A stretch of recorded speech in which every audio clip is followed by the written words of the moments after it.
think we're ready? We're going to say we're ready. Coming up on Verse, Chorus, Verse, DL is back to doing what he loves. A couple things that he loves. That's next. Maybe 3 things that he loves. I don't know. Hey, everybody. How you doing? I'm doing great. It's a Friday night. I'm listening to some music. I've been listening to music. First day of vacation. That's the big one. I've not had a vacation in a while. This is day 1 of a week and a half. Very excited. Gonna go up to the mountains for a little bit. Yeah, take the kids, chase them around. Probably won't be that relaxing, but it'll still be fun. I have some music blaring in my headphones. Is it a little too loud? Am I breaking my own concentration as I talk to myself like an idiot? No, that's not what they say. They say you're supposed to be talking to you. I'm talking to you. I'm on my own tonight, as you can tell by this awkward intro. Just me, some sunglasses, some music, and a little bit of convo between you and I. So we are officially back, and I think we are officially doing weekly episodes. Yes, as some of you may know, I just don't have the ability to not full throttle something. And even though it isn't necessary, and I know it's not necessary, Rachel and Evil might not be doing as much. I don't know. Evil also seems newly rejuvenated in this podcast second life, whatever you want to call it. Could be some fun times. We're going to see. Should I just get right to it? The most important part of the night. What are we drinking? We ain't putting on airs, right? We ain't got no company. We got no airs to put on. I might do one of these too in honor of you, beautiful people. One of those being Fireball. So what are we doing here today? Well, I'm cheating. It's not cheating. It's me doing what I want to do. God damn it. I've decided that I don't know if I'm going to do all the solo episodes, some of the solo episodes like this, but back in the day, a long, long time ago when we were making a few different types of videos, one of the types of videos that I was making, Rachel made them for a little bit. Sven even made a couple of them. Sven, by the way, I think has been working on an album he's almost done with. It'll be interesting to hear that one. There's a lot of stuff that I've missed, taken the 3 months of disappearing off of the soch and the podcast. But yeah, looking forward to hearing that from dear friend Sven. We don't chat as much anymore, but not for any other reason than we're just busy adults. But anyway, what the fuck was I talking about? Nobody knows. Nobody knows. Back in the day, that's what we were talking about. Back in the day, when we were doing videos, one of the videos that we would do that I kept doing, I think they all kind of bowed out progressively. Rolling Stones has the 500 greatest albums of all time, for air quotes for those of you that couldn't see me. And I tell you what, as much as I agreed or didn't agree with some of the choices, it was one of my favorite things that I got to do. It was a real big treat for me getting to go through these albums, and they're either albums that I'd never heard, never gone through, or hadn't listened to in a long time, maybe wrote off a little bit. One of the greatest examples is one of the albums that I'm going to talk about today. But anyway, I am going to start covering that again. And for some of you, the 45 of you that followed us on YouTube, this may be a little bit of a repeat broadcasting, some reruns. I am sorry about that. I'm not regurgitating what I had done then, recapping. And actually my thoughts have already changed on some of the albums that we're going to cover, but I'm going to try to get to while we're up in the 500s. That's right. I'm going to start at 500. I'm going to work my way down. I'm doing it again. Damn it. Like I said, I had so much fun doing it, going through these albums and really, really studying and learning about these things and, certain genres of music. We'll talk about a genre of music tonight that I had no idea about. An album that we'll get there. All you need to know is that this is kind of a one for me sort of thing. This is something that I loved doing, and I was really pissed off that the YouTube stuff didn't pick up because I enjoyed doing it. So I'm going to do it. And while we are in the 500s, getting low, I'm going to kind of pump them out. What I'm going to try to do is I'm going to try to get like 4 albums an episode and concentrate mostly on one of them. I am going to have awards and categories for every single one. That's going to be fun, right? We might do a little 10 out of 10. I played around with the idea with having some other people do a 10 out of 10. I'm going to do some polls in Instagram for these, which some of you will have already noticed. Some of you maybe, I know that a lot of you don't do the Instagram, and I applaud you for that. But I am going to start being a little more active on it again. I will post some polls, things like that now then, just to get you involved a little bit, have a little fun with it. That is the main goal. That is something Evil and I were. Evil is in a really nice restaurant somewhere having a grilled cheese tomato soup and a Macallan. God bless him. He's having a Macallan while I'm having a Coors Light. Hey, that's fine. Good for him. But one of the things that we were talking about is getting a little more experimental with the pod, trying some different things that might make it a little bit bigger. But the big thing is it can't ever not be fun again. And I don't think it's going to be. I think it's going to be fun. I think we're going to play it a little loosey-goosey, and I think this is going to help. These episodes are a good for them. It's a time waster, so they're going to probably record one a month with me. And we might turn into a double episode. So it's still going to be 2 a month with Rach and Evil, but they're going to do 1 a month. Evil might do a little more than Rach. Rach is back in school. She's got her life figured out, unlike us two gentlemen. So we'll see how that goes. But that's the big thing. We're going to keep it fun. It's never going to not be fun again. And for me, this is one of the big ones. And not only am I going to do albums, but I'm going to they came out with another list that to me is way more controversial because of how bad it is. And what's more fun than talking shit about something that came out that's terrible? So I am also going to start doing the Rolling Stone 500 greatest songs of all time, starting from 500, working my way down to 1. And to end each episode, I'm going to rank all of them from worstest so far to bestest so far. It's going to be interesting. I'm going to want to hear your takes. We're going to want to get some info. It's been nice. I've been back on social, answering emails again for a week, maybe. It's just been nice getting back in contact with you. Some of you have, emails just saying, hey, just good to hear that you're okay. Like, a few of you, I disappeared. I stopped answering emails. I stopped answering DMs, and I am sorry for that. I needed to, I think that so far, of course, everybody has been completely understanding, completely amazing. And it's not like, let's not get it twisted. I'm not a fucking famous person here. I'm just a loser doing a mediocre podcast at best. And you're all just really, really awesome. And I'm just so glad to be back in the swing of things. And it doesn't really seem like much of a beat was missed. We are just as unpopular on streams and Instagram as we once were. So I'm very happy with it. Very excited. So 500 songs, 500 albums. And then honestly, I'm just going to kind of cover whatever the fuck I want as we go. And that's going to be that. That's really all that I want to do tonight. I want to get to these albums, get to these songs, and then maybe the next solo episode, I'm going to cover something totally different. We're going to see. The only other thing here, I will say that I did get a lot of people reaching out and asking, once we came back, asking about Patreon, things like that. How do I give to the pod? What do we do to make it so that pressure's not there? Maybe that's something that we do someday. That's not something that I feel comfortable doing yet. And I can assure you, I cannot tell you enough. And I think most of you already know that this had nothing to do with money. Like, sure, if we were making a bunch of money, it would have been a lot harder to step away. But for those of you that were asking, hey, like, let me throw you a few bucks for doing it. I don't need it. I really, really appreciate it. I mean, we all need money. I'm not saying I don't need it. I'm not trying to be douchey like that. I'm saying I don't think I am at a point with the pod yet where I feel like we deserve a Patreon. Maybe someday. Maybe that's something that Evil and I can work out. Evil and I are really trying to figure something out to where we can give back to the community to deserve income from you. Something independent artist related, something communications related. We are brainstorming daily, just bullshitting back and forth, trying to figure this out. At some point, I'm sure there will be a way for you to help us financially.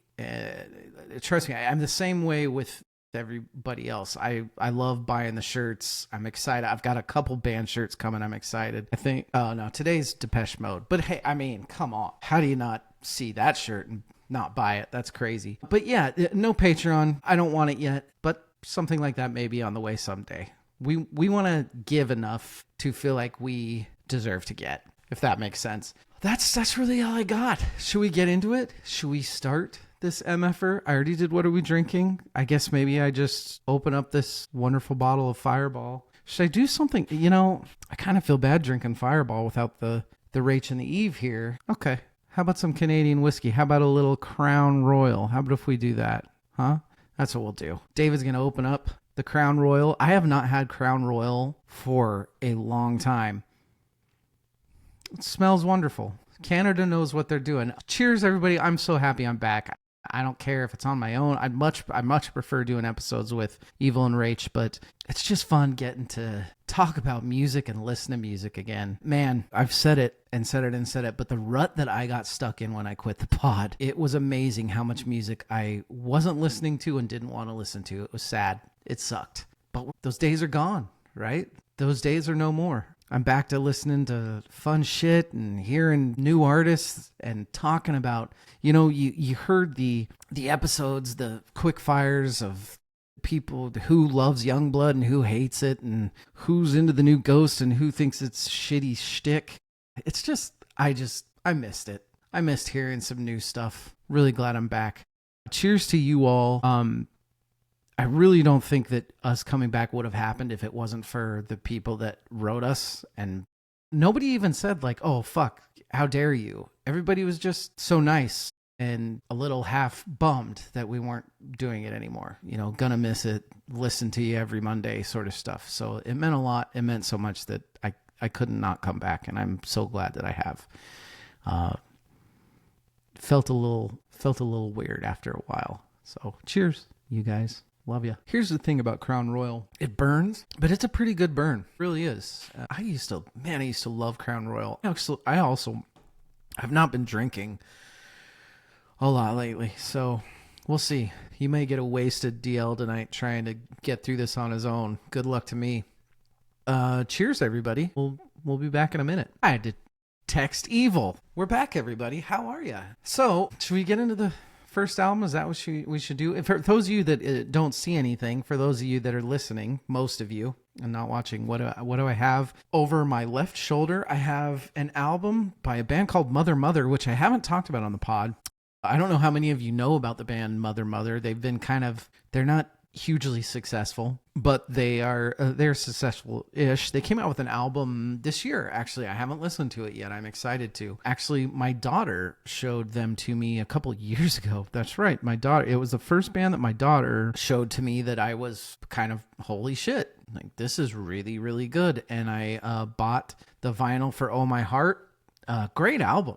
Really fucking good. So yeah, I've been listening to it a bit lately. It's felt good. And then of course, over my right shoulder is the album Funeral by Arcade Fire. And yes, that is what we're going to start with. Number 500 on Rolling Stone's greatest album of all time, Arcade Fire's Funeral. Came out from Merge Records in 2004. Like I said, Arcade Fire's debut album, the Canada based band. I think they recorded this in Montreal. It was heavily inspired by, I guess, a lot of I didn't go into read details about it, but I guess a few of the members had like family deaths of recent, and that, as obviously if you listen to the lyrics, you listen to the songs, it had a lot to do, a lot about death and, you know, conceptualizing those sort of events and how to deal with that sort of stuff, I guess. This album was absolutely universally praised. I mean, I had a really, really hard time finding anything negative about it at all. In fact, I think the only way that I would have found something negative is if I would have made like Rachel and Evil listen to it. And even then, I think they would have found things to like about it. Arcade Fire, just to get it out of the way, the lead singer, Win Butler in 2022 had some allegations of abuse thrown at him. Oh, there was nothing ended up in court. No suing that we know of. We don't know if there was any settlements. I don't believe. From what I know, nothing came of it, but it's out there. It happened in 2022. The allegations are not great. You can go read them. For those of you that don't know what we decided, I shouldn't put this on any of them, what I decided for the pod because of how messy trying to figure out which artists we were allowed and not allowed to cover was getting, that whenever we covered a band, we would basically just start the coverage with a get it out of the way, this is the controversy, because every band sucks and does stupid shit. Also, allegedly, it's hard to, innocent till proven guilty, right? And the bottom line is it's messy. It's very messy. So I don't know. We don't need to get into it. We all know what the United States has been like over the last, forever, about quote unquote believing women when it comes to assault allegations and things like that. But I truly believe that being innocent until proven guilty is one of the founding parts of being human and keeping humanity normal. So look, I don't know how right or wrong it is, but the bottom line is Rachel, Evil, and I, we didn't do this shit. We shouldn't have to pay the price. If I love music of somebody that allegedly did something, I shouldn't not be allowed to do it. That art shouldn't be taken away from me. We've been through this so many times, so I shouldn't even be harping on it. But getting it out of the way, because Arcade Fire is kind of newly, as of within the last 5 years, has been in the news for this sort of shit. Getting it out of the way. There we go. It's out of the way. This being a debut out, here's the thing. Okay, so I don't think Arcade Fire is known for their first 3 albums being incredible, and their first album, their debut album, being their most incredible album. And this was, I am right. I know that I'm right, because when I posted a couple things on Instagram, some polls about 10 out of 10s and things, I went on Instagram, and the first thing that I polled is Funeral, Arcade Fire. Is it a 10 out of 10 album? And I think out of the 20 people that voted, 20 or 30 or whatever it was, the ratio was big. We're talking like 22 yeses and like 23 yeses and 7 no's or something like that. There were a lot of people that thought that Funeral was a 10 out of 10. And then the next day I posted, because my thinking was this. My thinking has always been that most people perceive Arcade Fire as their first 3 albums being absolute powerhouses, as like one of those bands that came out with like 3 9 or 10 out of 10s right out the gate in Funeral, Neon Bible, and The Suburbs. Well, when I did the second one I did was Neon Bible. Is Neon Bible a 10 out of 10? And not only did I think only one person say yes, but like hardly anybody voted, which to me, so here's the thing. When you do an Instagram, this is a duh moment, but when you do an Instagram, if you post something that people love, they're going to click on it. They're going to write something. They're going to heart it. They're going to poll it. If you post something they don't give a shit about, they're not going to say anything. So to me, not only the fact that one person said, yes, it's a 10 out of 10, but nobody really voted. That's the same as a no vote. Because the same amount of people saw it. We don't average a lot of sites on Instagram stories. I think we average like 150, 200. And like I said, like 30 people voted on the first one. But then I'm serious. I think here, you know what? It's still on. Let's look. Let's go on to Insta, the gram, if you will, and 6 people have voted. 6 people have voted, and it is that 2 of those have voted yes. And actually, you know what? 2 of the people that voted yes, I really respect. You know why I really respect them? Because I fucking love the album Neon Bible. But we can get to that, right? We can. Anyway, so look at these tangents after tangents after tangents. This is what I love doing. I just love it, you guys. So I always saw it as Arcade Fire was bam, bam, bam. Debut album, holy fucking shit, gold. I had a buddy that used to say that most bands' first album is going to be fucking gold, because it's kind of like a greatest hits of the last 15 years or whatever of songwriting that they've been doing. They get to take their best songs they've been writing since they were 15, and that's their first album. I I don't know how true that is with a band like Arcade Fire, which it does feel like a combination of people coming together and doing something, which I don't know, maybe we'll talk about that later, but this to me was kind of genre defining. This was kind of one of the starts of that. We have them to thank. They're kind of like the Korn of nu metal. They are the hipster folk of the new age. This was 2004. Music like this wasn't coming out in 2004. Arcade Fire was very ahead of their time. So I don't know how many. It's funny because Funeral is a very raw, it's a very jaggedy, beautiful, scratchy album. And we'll get to what's so beautiful. And I love the album Funeral, by the way. So we'll say that. It's not, they did become more polished. If you listen to Neon Bible, which is much darker, spoiler alert for it, if I like it or not, and then the Suburbs, they are much more polished as time goes by. And that's not necessarily a good thing, because when you're talking about these sort of bands, these indie folk bands, I don't know how much you want polished. You want that raw feel. You want the desperation in the voice to go along with the desperation in the twangy, modest, mousy, built to spill guitars. I think that as a debut album, it's just so fucking solid. And the concept of it flows together so well. You have the neighborhoods. If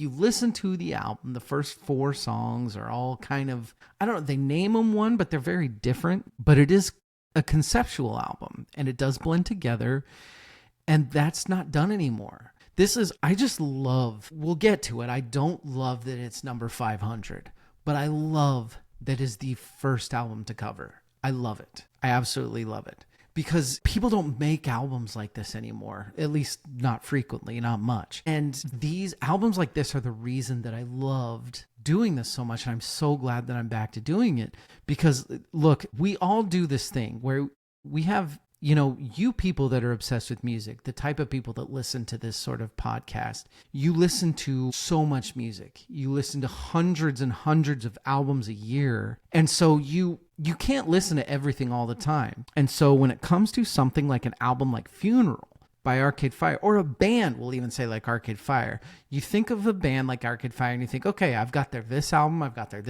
this was their best album, and this album was the one that they tried to do this, and this was their dark album, and blah, blah, blah, blah, blah.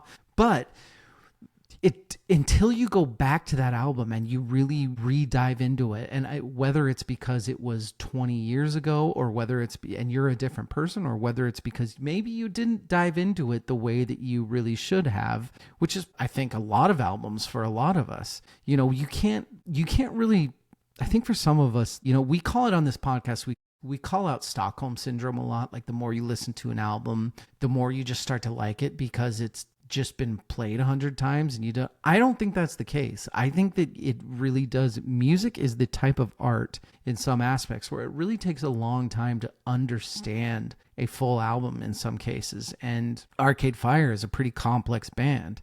We'll touch on that later too. Funeral is definitely their most popular album. I hate to call it out, but you go to Spotify, for example, and you look through Spotify, it's all fucking Funeral. And honestly, if you talk to any talking to any Arcade Fire fan, with the exception, I think, of like one, their podcast listener that I did get in a conversation once with Arcade Fire, and they did surprise me with something that we'll get into. But that whole concept of an album flowing in with each other, and the song concepts having to do with the other song concepts. This album is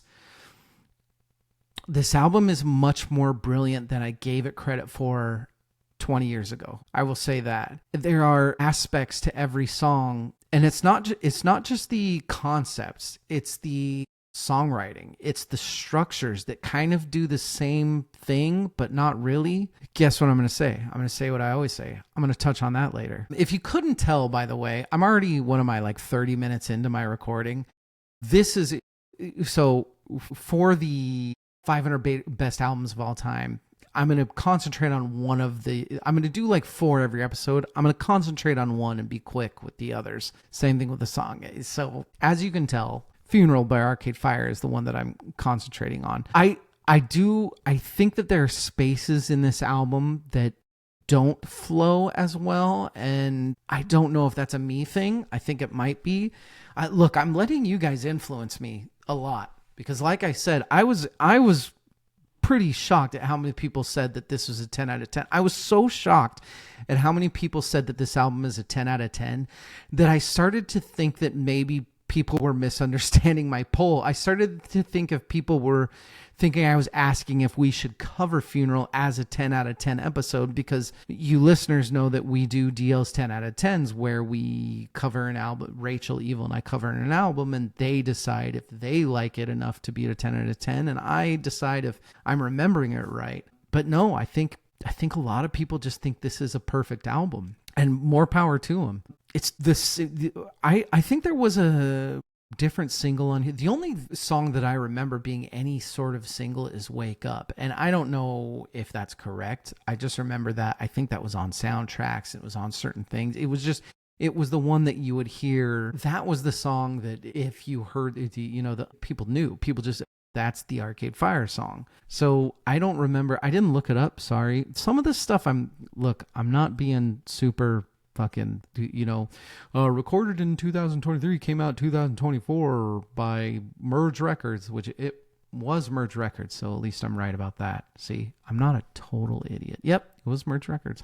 Their hooks are very well done. Their hooks appease me. I'll get into why that is, because we do, another reminder, we are doing rewards and categories. Awards and categories. That Crown Royale hitting me plenty well. They have Arcade Fire on Funeral does these really great free-flowing, easy melodies that are simple. They're surprisingly simple, but the band makes them so complex. You throw in these augments and these minors. It piques your brain. It piques your interest. Wait, what was that? What was that? Did they just switch to a B minor? Look, these guys cheat, man. These guys throw that B minor in all the time, and it's fucking great. I love it so much. I also love that they don't use their band instruments in the traditional ways. The guitar is not the standout in this band. They use more, the cantina style piano is more prominent than the guitars. It's just well done. I don't think this is as big of an influence. Let me try to explain this. I don't think Arcade Fire's Funeral is a massive influence.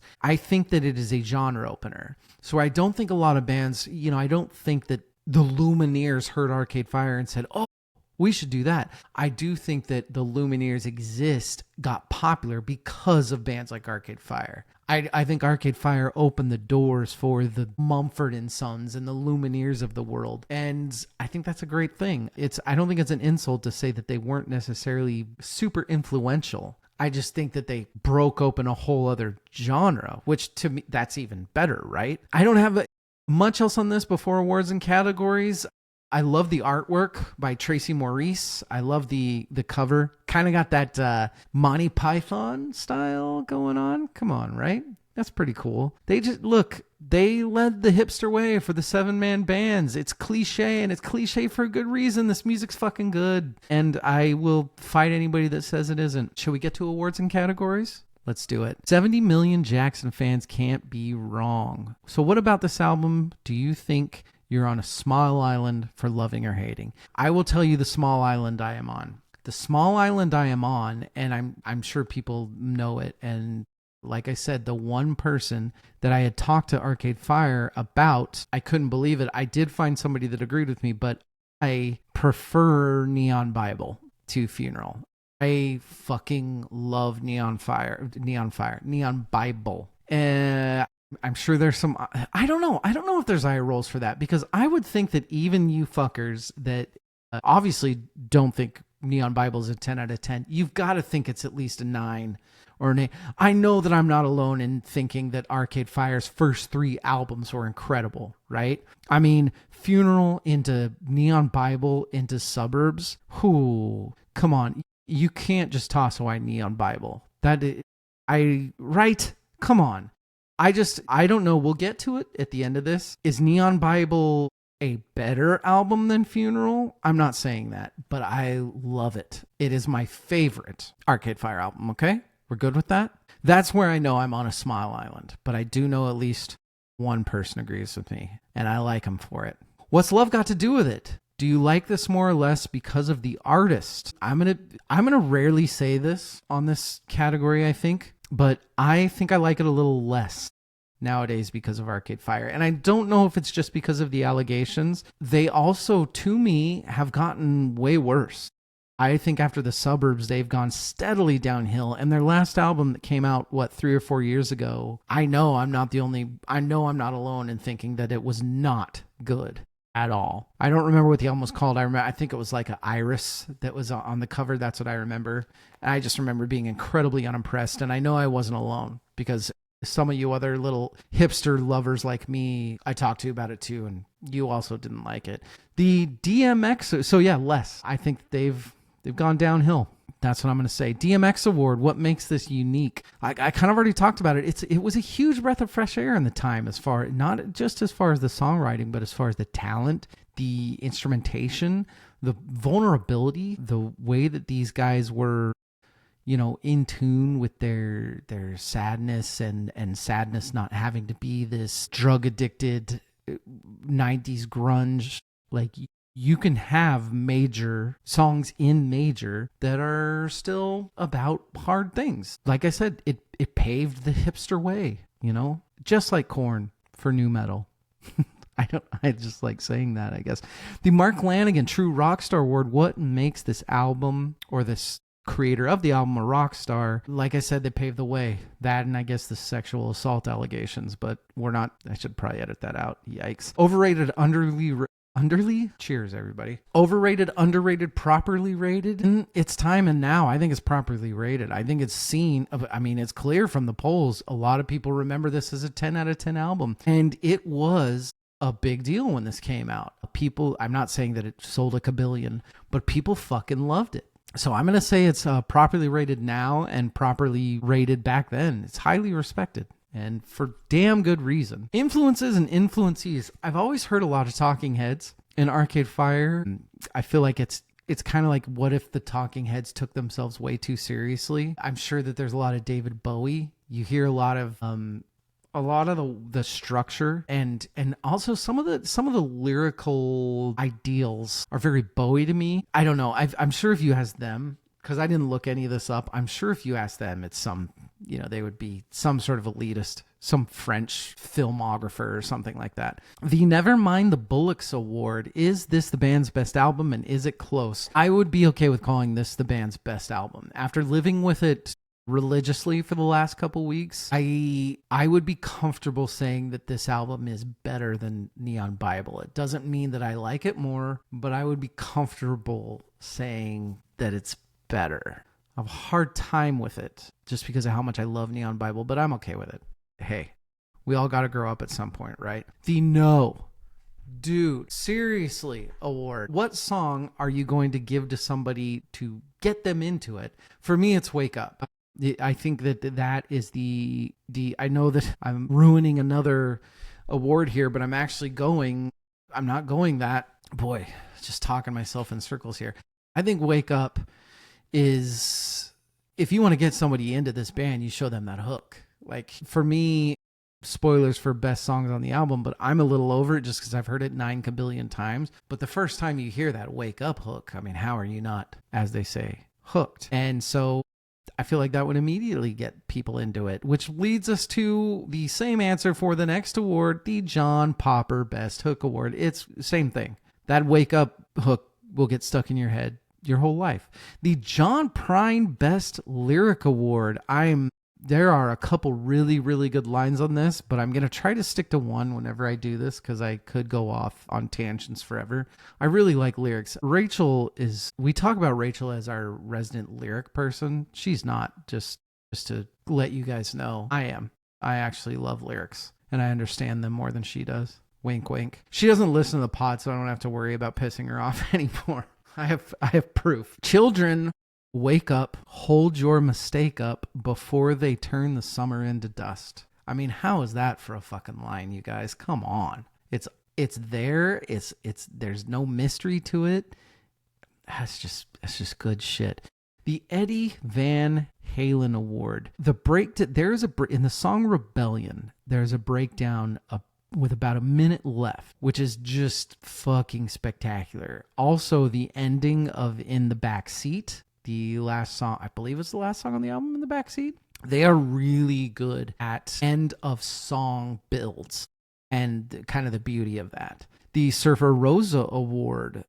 B-sides, is it top heavy? What is it? I think this flows incredibly well. Like I already talked about it. They don't make albums like this anymore. The Time of Your Life Award. I am going to go with the Neighborhood Kettles. I used to really, really, really not like the Une Ane Sans Lumiere.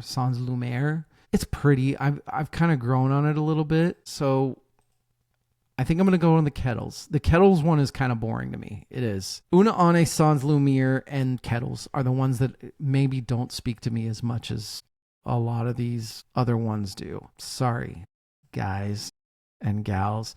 The 3 best songs on the album. Number 3, I'm going In the Backseat.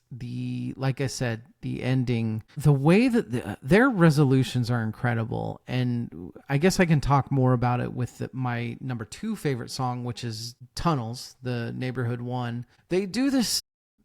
They do this thing with their major songs where all of a sudden they'll switch to a minor.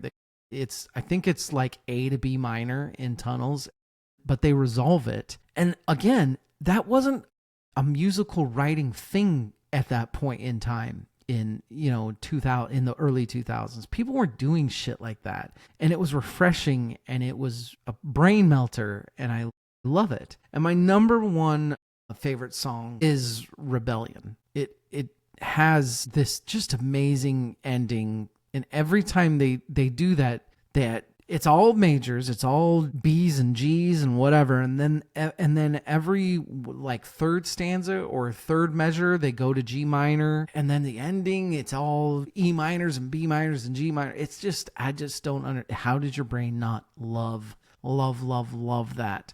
That is my favorite song. I could listen to it over and over and over. It's fucking incredible. It's so good. Final questions for on these episodes. Does it belong on the 500 list, and do I own it? Yes, it belongs on the list. It belongs higher up than 500. That's all I'll say for now. We'll get there. Do I own it? I do own the vinyl. You'll see it on Instagram. You can see it behind me if you're watching it on the video, and rate the album. Look, it's not about me. It's about you guys, right? And you spoke loud and clear. I would probably give this a 9 out of 10, but with all the votes in, I have to give it a 10 out of 10. I'm calling it a 10 out of 10. A great album. There's no way, and I agree that a 10 out of 10 should be number 500 on the Rolling Stone greatest albums of all time. So I'm going to say it's okay by me. I'm going to go with you guys. I'm gonna give it a 10 out of 10. Now, what's going to be interesting and funny is when we start getting to where there are like 9 out of 10 albums that are ahead of 10 out of 10 albums. I don't know how I'm going to justify it, but I will. Damn it. And cheers to that. Again, damn it. I talked a shit ton about Arcade Fire. I'm going to take a break, and I love you, and we'll be right back. Every time I close her eyes, every time I close her eyes. All right, all. We're back. How you doing? Are we doing well? I hope so. God, I love this. I'm so glad that I'm doing this. Hope you guys are too, because I just love doing this so much. What is the next album at 499 on the Rolling Stone top 500 of all time? Well, it is Rufus and Shaka Khan's Ask Rufus. 77 came out in, I think, 77. I wear sunglasses now when I record. I'm sorry, everybody. I have to have a persona that's too cool for school, because this is the music industry, is it not? You know Shaka Khan, you know Ask Rufus, you know Tell Me Something Good. Shaka Khan came on in like 72? Shaka Khan came on with Ask Rufus in 72. The group had been together for 5 years. They were really getting to the swing of things, by this time in 77, which it was 5 years later. So there you go. It was 77. Good job, David. They were at the point, it's 5 years. Okay. 5 years of the superstar and the band. And so the tensions were high. They had been kind of in the spotlight. They were making money. They had 4 consecutive #1 albums. This was the 4th of their 4th consecutive. So, the egos were as high as it could possibly be. And it went, anytime that you've got a band the band is Ask Rufus, right? And then all of a sudden it becomes Ask Rufus featuring Shaka Khan.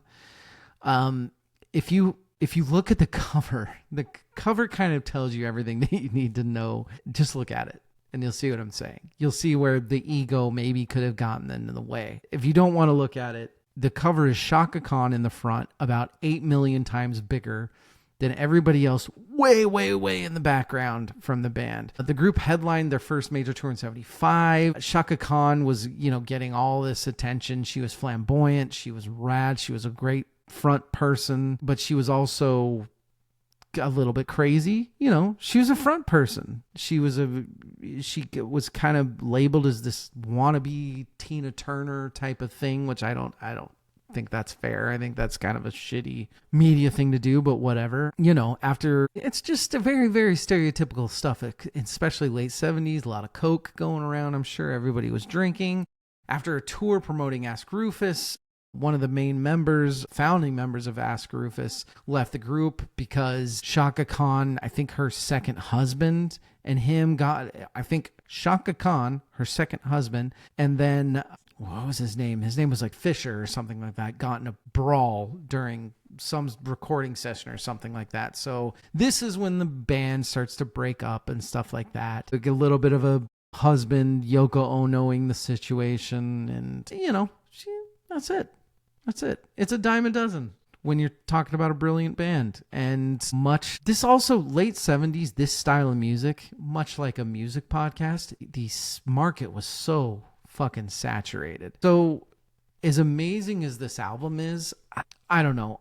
Albums like this, if you go back to the 70s and you listen to music, they're kind of a dime a dozen, dude. Like, there were a lot of fucking incredible Earth, Wind, and Fire wannabe Diana Ross sort of things going on at this point. And so that's what, I think this album's great. It's awesome. It's fun. The talent is just ridiculous. But I don't know. I'm not sold enough on this, I don't think. And that's it for this one. So 70 million Jackson fans can't be wrong. What about this album am I on a small island for? My small island part of this, and I know I'm alone. I've actually seen Shaka Khan, and she was spectacular. She was playing with piano. I don't remember who the piano player was. Fantastic, though. But I could take or leave. Look, bands like this to me are about the band. Back in the 70s, it was always the front person that was the whole thing. And the reason was because there's a kabillion session musicians, right? And that's these people. But fuck, if you're a musician, you love musicians like this. They're so fucking talented.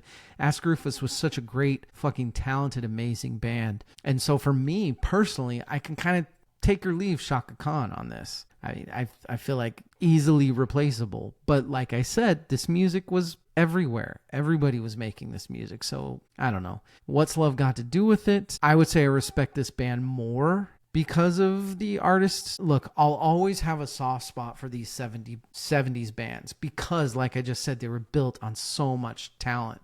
They deserve, how do I put it? A band like this has worked 9 million times harder to be rewarded than a band like a Green Day, for example. I'm not saying that a Green Day album isn't as good as an Ask Rufus album. I'm just saying that these motherfuckers have earned it, man. They've worked so fucking hard. So I will always have a soft spot for these incredibly talented 70s bands. DMX Award, what makes it unique? I mean, honestly, not that much. And that's kind of the problem, is this stuff was everywhere. Mark Lanigan Award, they were getting in fights. They were famous. They were breaking up. What's more rock star than that?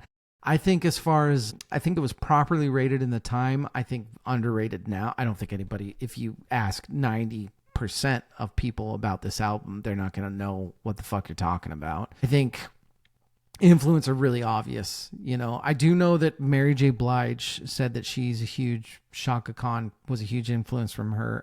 Dave Grohl has talked about Ask Rufus being a band he loved. They were obviously influenced. All these bands were influenced by the Stevie Wonders and you know, Aretha and Chicago and Earth, Wind and Fire. It's pretty obvious. I have no idea if I've only heard 2 of Ask Rufus's albums, so I have no idea if this is their best one. I know Rags to Rufus, which is the other one I heard, is really popular as well. So I'm not comfortable saying if this is their best album or not. I think if you want to get into this or you want to try to, you can try out the Egyptian song. The vibe is it's just the very, very typical 70s vibe. If you don't like that song, don't worry about it. The best hook is in Hollywood. It's this kind of soft cruising down the street vibe that hangs with you. The John Prine best lyric, it's all I love you, you love me. There is what stored away, I've got the strength to live, there will be better days. That's a badass line. That's really, really good. But most of it is, you know, I loved you, you please come back. Why did you do this? You know, sassy, whatever. Eddie Van Halen Award, 2/3 of the way through. What song? Everlasting Love. Shaka Khan fucking goes for it. Really goes for it. And it's great. It's great. It's this mixture of she's belting it and she's not. And then the backup vocals are coming in. It's just sweet, sweet, sweet candy, baby. The Surfer Rosa Award, I guess, is a little top heavy. It doesn't matter. The Time of Your Life Award. Hollywood is my least favorite song. And then my 3 favorite songs are Everlasting Love, Earth Song, and At Midnight. At Midnight that's track 1. It slaps. It's great. I don't know if it belongs. It's too early to tell on a list of 500 fucking albums if this belongs or not. I don't own it and I won't. I'm not going to buy this. There's other 70s music like this that I'd rather buy that I don't have yet. And I would give this an 8 out of 10. It's great. Look, the talent's insane, right? Give it an 8 out of 10. I'm fine with that. All right. How's everybody doing? Are we doing good? Are we having fun? Shall we move on to album number 3, which is Suicide by the band Suicide. 77 Suicide. Are they both 77? Suicide by the band Suicide, debut album. Craig Leon and Marty Tao. Marty Tao started, was it Red Start Records? Red Start Records, yes, which is the company that released this.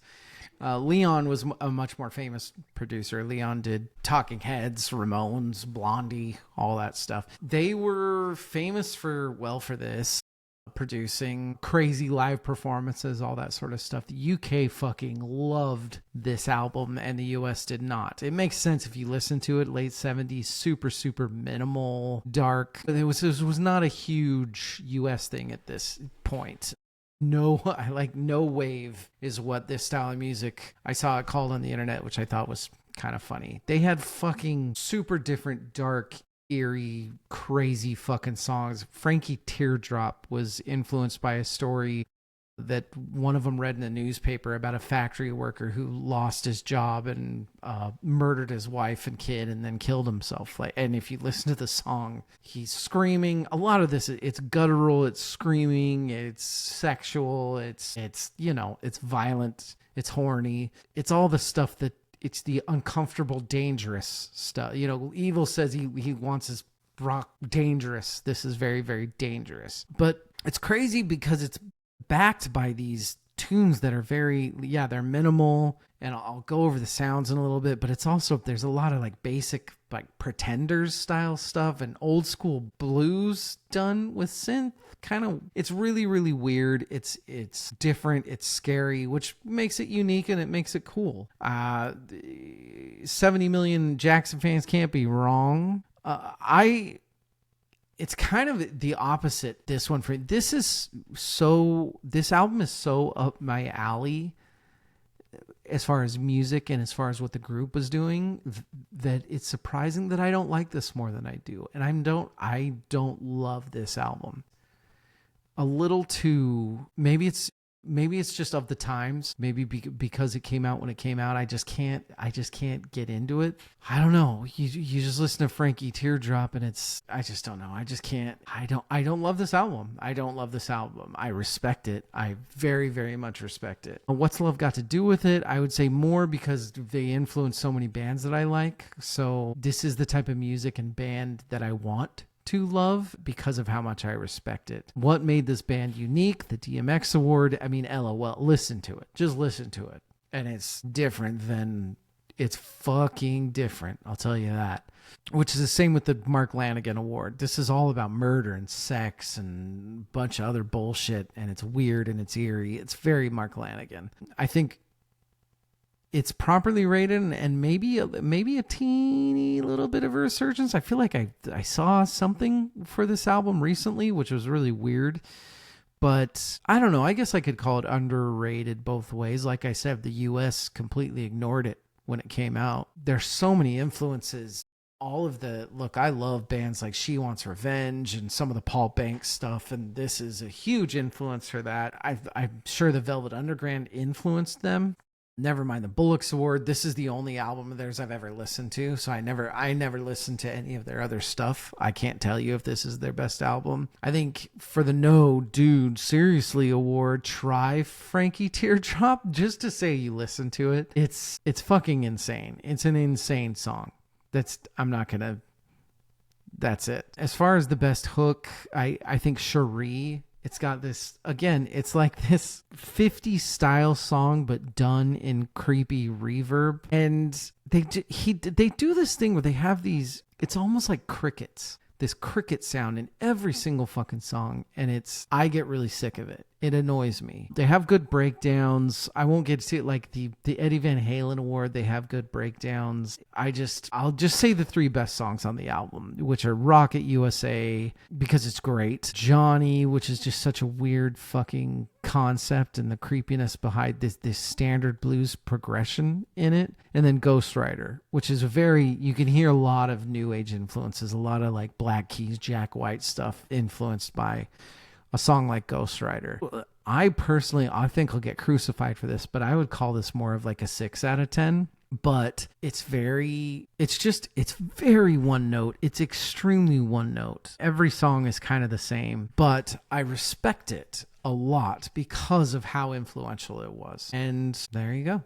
That's Suicide by Suicide. Should we get to the last one? Huh?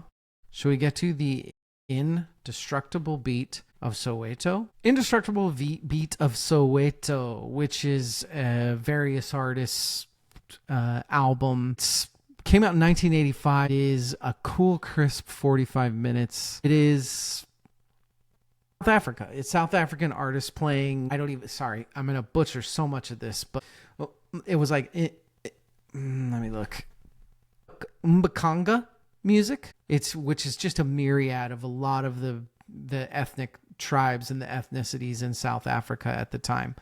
I'm going to say right away that because this is a various artist album, it automatically, for me, it's going to not make it super far into the top 500. I feel like various artist albums shouldn't necessarily count. This album is great. It's fucking awesome. It's feel good. It's great beats. It's amazing.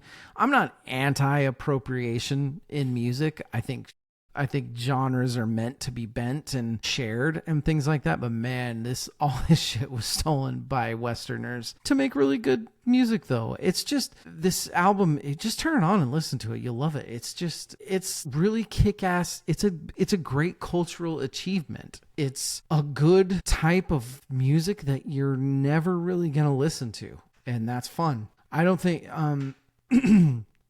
70 Million Jackson Fans Can't Be Wrong album. There's nothing on this this is cool. And it's something that an American is not going to hear a lot. So it's fun to check out. Just check it out. It does make me like this way more. It's like how, when you see an album, when you go on a list and you decide to cover and you see something like this, Indestructible Beat of Soweto, which is very an artist from South Africa, which is a type of music that you know nothing about, it's very intimidating. But what I love about this album is the second you turn it on, the intimidation's gone. You understand it, you feel it, you've heard it. I love that. I think that that's really cool. The Mark Lanigan True Rockstar Award. The cover of this is one of my favorite covers of an album of all time. Go look at the cover. It's fucking rad. This album cover is amazing. I can't answer a lot of this stuff for this album. I think half of these songs, Kude Manikiniki, are super familiar beats. So if you wanted to show somebody this style of music, you'd turn this on and they'd be like, oh, okay, like I know this type of music. Some of it's almost like U.S. country mixed with a little bit of Middle Eastern. It's not like anything you've ever heard. I think it's a lot of, if you've listened to Paul Simon, in fact, one of the artists on this was on Graceland. So if Paul Simon was big on this sort of shit for a while.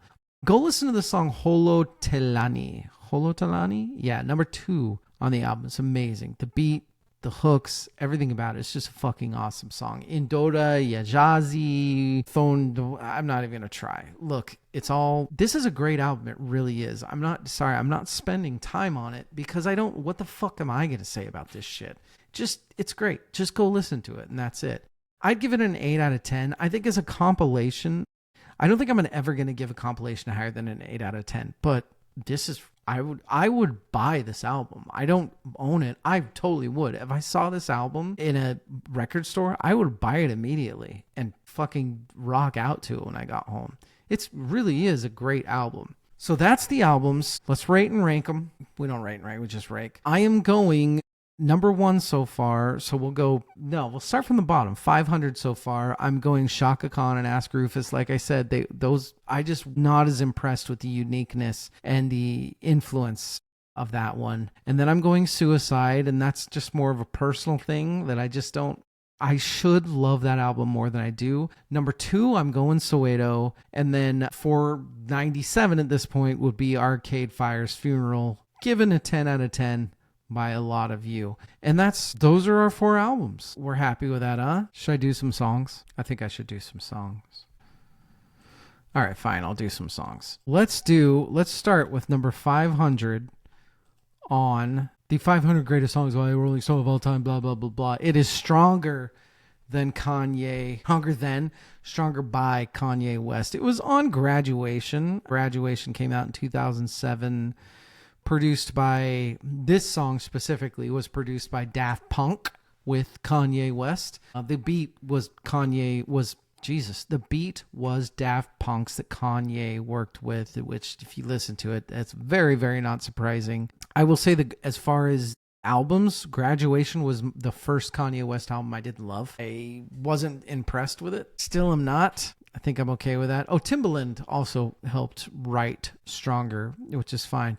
Kanye said a bunch of shit about this song. It was way better than anything else that was coming out in hip hop, and it was bending genres with this new wave stuff, and new wave hated that rap was. It just all this stupid bullshit that Kanye always says that makes him hard to like. But it's a fun song, right? It's very fun. It won a few awards. It won a Grammy for Best Rap Solo Performance. Won a London Award, Pop Music Award. I don't know. It was nominated for a People's Choice Award. It's fine. It's a fun song. It's Stronger. I've got some awards and categories specifically for the songs. That's what's the most interesting. How heavy is the hook? The hook's a beast. The faster, stronger. It's great. What's love got to do with it? I like it a little less because look, for me, there's like Kanye West and then there's Ye. And I think I just personally get to put the Kanye West shit that I don't like, I just put in with the Ye stuff, the Nazi fuckhead. And then the stuff that I do like, I'm like, oh, that's Kanye. That's when Kanye was an okay person. So I kind of, since I don't like Graduation, I kind of put this in maybe he was a more of a piece of shit here. I think it's properly rated. It's a fucking one. Like, I'd have this on my running mix, my workout mix, all that stuff. It's fun as shit. The beat's great. We have the Royals Award. Is this the artist's best song? And is it close? No, it's not. This is, like I said, this is one of the Kanye's I don't care about. It's not even close to one of his best songs, but it's a good song. The Rickroll Award. Is this song overplayed? Yes. We've all heard this song a kabillion times. The John Prine Best Lyric Award. Been on since OJ was in Isotoners? Come on. That's an amazing line. We love it. Is it in the right spot for the album? It's track 3, and it's the best. I think it's probably the best song on the album, so yeah. And then as far as ranking the song, I'd give it a 7 out of 10. It's fun. It's good. I think he, of course, thinks it's this brilliant piece of art that can't be touched. I think it's a fun beat that is good to work out to, and that's okay.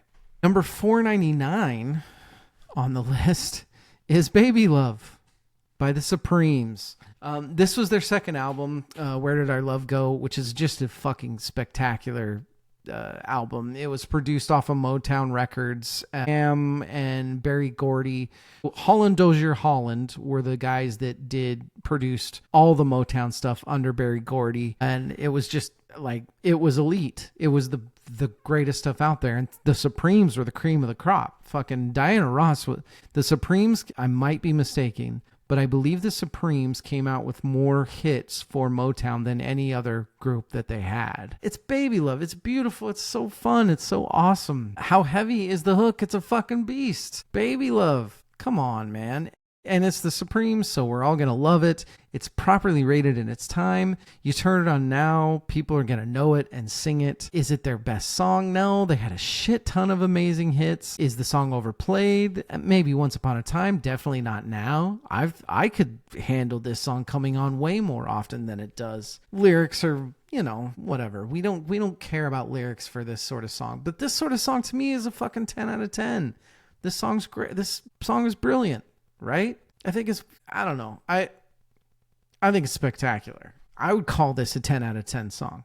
What more do you want out of the song Baby Love? I don't want anything else, personally. So much so that we'll go to song 497. Poncho and Lefty by Townes Van Zandt. Townes Van Zandt, a singer-songwriter that I don't know that much about. I haven't taken a lot of time listening to him. He's from Fort Worth, very, old school road wine and country boy. It sounds like something they're going to hear on the Big Lebowski soundtrack. Type of stuff that a Willie Nelson would cover, if you will. He not very popular in his time at this time when this came out. It's storytelling, wanderer, federale, the man that took him down and feeling guilty for it, and it's a great songwriting song. The original version was on the late great Townes Van Zandt, and when Willie Nelson, who covered it, I think with Guthrie, Willie Nelson covered it. Nelson stated that when he asked Van Zandt what the song was about, Van Zandt said that he didn't even know. And then I don't have much else on this song specifically, except for Steve Earle, who's this famous Nashville musician. He's a great musician from Nashville, said that, let me find it, sorry. You won't find a song that's better written that says more or impresses songwriters more. It's a weird song to have on a list like this at like a 497. Because this feels like one of those songs that people are going to it's a masterpiece or it's not. It's the type of song that you feel like a Bob Dylan would be like, whoa, holy shit. It's not a hook style of song. It's old school. It's songwriter music. It's, I don't like him less or more for this style of stuff. He's doing his own style. I like that there's it's more of stanza songwriting. You know what I mean? It's all in stanzas. It's not really underrated or overrated or no. I'll say it's underrated because I can't think of times that I would hear this song really. So is it his best song? The Royals Award. It might be. I don't know. What do you think? Where he got the bread to go, there ain't nobody know. That's there's a couple really good lines in it. I love the line that I don't remember exactly what it was, but it's basically like, we could have caught him a couple times, but we didn't, because it was almost like he's just being a romantic Western. Yeah, it's a fun song. It's not, I don't even think it's the best song on the album though. Honky Tonkin'. I'm a big honky tonk guy. I fucking love honky tonk, and there's some honky tonk on it. So I'd give the song an 8 out of 10. It's probably ridiculous, but it's not. I don't know. Like, songwriting, old school dude wise, this might not be my thing as much. And that leads us to the last song that I'm going to cover for 97. Yeah, it is "Truth Hurts" by Lizzo. And here's where we start in with the fucking problems, right? Because how we have "Truth Hurts" by Lizzo above "Baby Love" by the Supremes. This is where we're going? This is what we're doing? Like, it took 4 songs to look through and be like, dude, what the fuck is Rolling Stone doing? Look, I will say this. I've always hated Lizzo. Not for any person, I just think her music sucks. This song's catchy as shit. I'd never heard this. Turned it on. Fun as fuck. Super, super fun. It's silly. It's whatever. Yeah. The beat is fantastic. It's great. It's fun. It's, it spent 7 weeks at number 1. The longest running number 1 for a solo song by a female rapper. So she is in the Guinness World Record for it. Good job for her. The hook's great. But what else am I going to say about a fucking song like "Truth Hurts" by Lizzo? It's a girl saying, you could have had me. You could have had a bad bitch. And now I'm going to marry myself. I don't know. I think that I'm sure it's easy to just say, look, I'm a guy, I'm not going to understand the song. I don't think it's that. I understand women empowerment. I have a daughter that I want to be independent and powerful. But it's a fun song. It's silly. It's good. I'll give it a 6 out of 10, whatever, who cares? And there we go. So "Truth Hurts" obviously for me is going to be last, and I don't understand who else would put it up there. And then I will go Poncho and Lefty, "Stronger," and then number 1 with a bullet right now is "Baby Love." Again, with "Funeral" and "Baby Love," I'm not really sure how the fuck these things get so high up on the 500s. And I know I'm gonna stop there. That's it, ladies and gentlemen. I'll come up with a list, I'll post it, do all that stuff, and we'll stay with it. And that's basically how these are going to run. Is I'm going to spend most of my time, I'm going to concentrate on one album per episode, and then just kind of run through the other ones that we're doing. And who knows, maybe there are times when, like, a song, I'm going to spend more on it because there's a bunch of cool facts about the song, once we get to, like, the wreck of the Edmund Fitzgerald and fucking that sort of thing. But that's how it's going to go. And I am happy. I love this. I've been deep into these albums, listening to Soweto, God, it's just fun.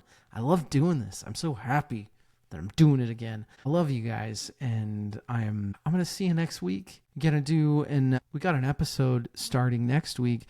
So we're doing the DL's 10 out of 10s, but I'm also throwing a little bit of a spoke in the wheel. We are doing double episodes of the 10 out of 10s. And what I'm doing is I'm doing a 10 out of 10, and then I'm doing an influence or influencee of that album. So for example, the next 2 episodes, Rachel, Evil, and I are covering an album by the Mars Volta that I think is a 10 out of 10, or that last I checked, I thought it was a 10 out of 10. We'll see. Maybe I don't anymore. Maybe I have to re-listen to it. And then I'm going to have us do a 10 out of 10 on an influence for that album. The influence being the band, little teeny Canadian band called Rush. I think you will have fun with us. I'm excited for that episode. I'm excited to record it with them. I love you all. Hey, we're back, and we're not going away because we're keeping it fun. We love y'all. Good night and good luck. Got a weird